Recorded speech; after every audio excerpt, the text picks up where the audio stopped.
Ils ont changé la vie de millions de citadins. Grâce à eux, il est possible d'habiter au 10e étage sans avoir à gravir les escaliers. Mais les ascenseurs tombent fréquemment en panne. 1,5 million sont hors service chaque année à la suite de pannes ou de dégradations volontaires. Faute de techniciens qualifiés ou de pièces détachées, il faut parfois attendre plusieurs mois avant une réparation. C'est le grand format de ce 20h. Il est signé Corinne Chevreton, Stéphane Orgoulescu et Philippe Véron.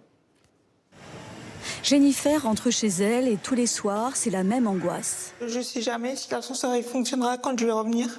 Et ça m'est arrivé au moins 4-5 fois qu'on m'appelle avant que je rentre pour me dire que l'ascenseur est en panne.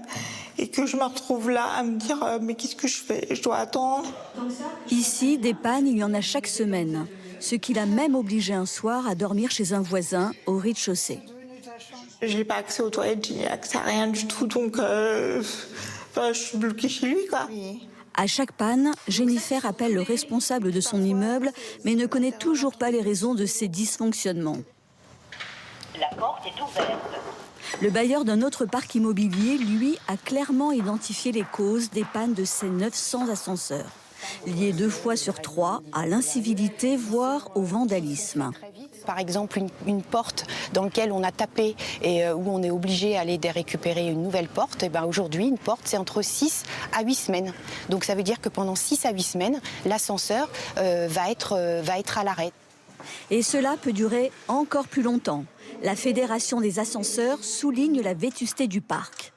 Un appareil sur 4 a plus de 40 ans. Changer une pièce, la trouver n'est pas si évident. Voilà, le 7. Les entreprises qui font la maintenance d'ascenseurs doivent gérer des stocks de pièces détachées sur 40 ans de technologie. Donc c'est un patchwork de pièces qu'il faut entretenir sur des durées de vie très longues. Des pièces qu'il faut aussi contrôler régulièrement pour éviter les pannes. Nous avons suivi Antoine, technicien de maintenance. Pour lui, la solution est bien la prévention. Bonjour madame, c'est pour un essai en cabine. Allez, c'est positif. Merci beaucoup, bonne journée. Chaque mois, la visite dure près d'1 heure. Le temps de vérifier minutieusement 15 points de contrôle, le fonctionnement des boutons, l'ouverture des portes et scruter chaque recoin de la cabine.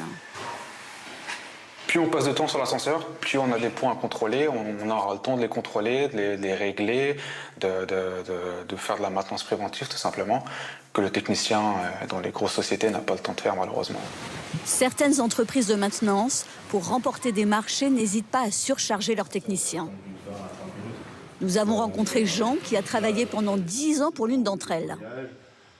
Vous passez juste entre guillemets sur les adresses, vous vous attardez pas dessus, ce qui fait que vous ne faites pas de maintenance préventive, ce qui est la base de notre métier. Et du coup, forcément, les ascenseurs tombent en panne plus souvent. Mais après, quand un technicien a 130 appareils, c'est difficile de passer beaucoup de temps sur chaque appareil. En France, la loi impose une visite d'entretien toutes les 6 semaines et un contrôle technique tous les 5 ans.